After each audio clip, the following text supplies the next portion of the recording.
بسم اللہ الرحمن الرحیم۔ ایک شخص رسول اللہ صلی اللہ علیہ وآلہ وسلم کی خدمت اقدس میں حاضر ہوا اور اس نے عرض کیا کہ یا رسول اللہ، اللہ کی راہ میں لڑائی کی کیا صورت ہے، کیونکہ ہم میں سے کوئی غصہ کی وجہ سے اور کوئی غیرت کی وجہ سے جنگ کرتا ہے۔ تو آپ صلی اللہ علیہ وآلہ وسلم نے اس کی طرف سر اٹھایا اور سر اسی لیے اٹھایا کہ پوچھنے والا کھڑا ہوا تھا۔ پھر آپ صلی اللہ علیہ وآلہ وسلم نے فرمایا، جو اللہ کے کلمے کو سر بلند کرنے کے لیے لڑے وہ اللہ کی راہ میں لڑتا ہے۔ میں نے رسول اللہ صلی اللہ علیہ وآلہ وسلم کو ریمی جماعت کے وقت دیکھا۔ آپ صلی اللہ علیہ وآلہ وسلم سے پوچھا جا رہا تھا تو ایک شخص نے عرض کیا، یا رسول اللہ، میں نے ریمی سے قبل قربانی کر دی۔ آپ صلی اللہ علیہ وآلہ وسلم نے فرمایا، اب ریمی کر لو، کچھ حرج نہیں ہوا۔ دوسرے نے کہا، یا رسول اللہ، میں نے قربانی سے پہلے سر منڈا لیا تھا۔ آپ صلی اللہ علیہ وآلہ وسلم نے فرمایا، اب قربانی کر لو، کچھ حرج نہیں۔ اس وقت جس چیز کے بارے میں جو آگے پیچھے ہو گئی تھی آپ سے پوچھا گیا، آپ صلی اللہ علیہ وآلہ وسلم نے یہی جواب دیا، آپ کر لو، کچھ حرج نہیں۔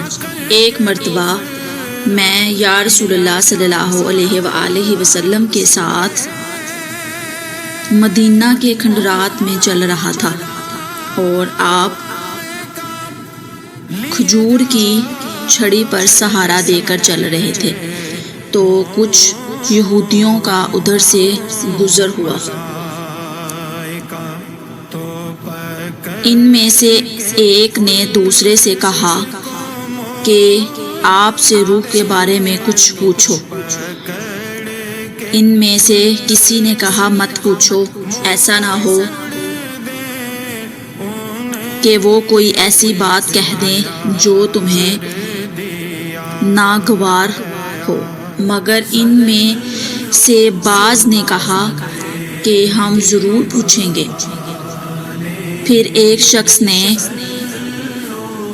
کھڑے ہو کر کہا، اے ابوالقاسم، روح کیا چیز ہے؟ آپ صلی اللہ علیہ وآلہ وسلم نے خاموشی اختیار فرمائی۔ میں نے دل میں کہا کہ آپ پر وحی آ رہی ہے، اس لیے میں کھڑا ہو گیا۔ جب آپ صلی اللہ علیہ وآلہ وسلم سے وہ کیفیت دور ہو گئی تو آپ صلی اللہ علیہ وآلہ وسلم نے قرآن کی یہ آیت جو اس وقت نازل ہوئی تھی تلاوت فرمائی۔ اے نبی، تم سے یہ لوگ روح کے بارے میں پوچھ رہے ہیں، کہہ دو کہ روح میرے رب کے حکم سے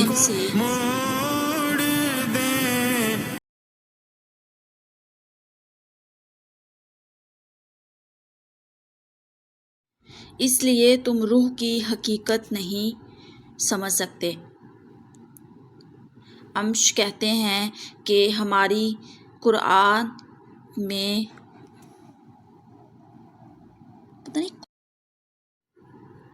حضرت عائشہ رضی اللہ تعالی عنہا تم سے بہت باتیں چھپا کر کہتی تھیں، تو کیا تم سے کعبہ کے بارے میں بھی کچھ بیان کیا؟ میں نے کہا، ہاں، مجھے سے انہوں نے کہا کہ رسول اللہ صلی اللہ علیہ وآلہ وسلم نے ایک مرتبہ ارشاد فرمایا تھا کہ اے عائشہ، اگر تیری قوم دور جاہلیت کے ساتھ قریب نہ ہوتی بلکہ پرائی ہو گئی ہوتی۔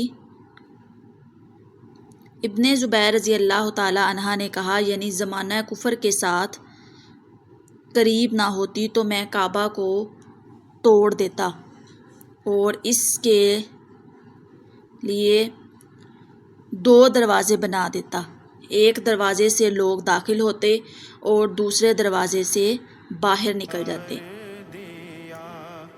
بعد میں ابن زبیر نے یہ کام کیا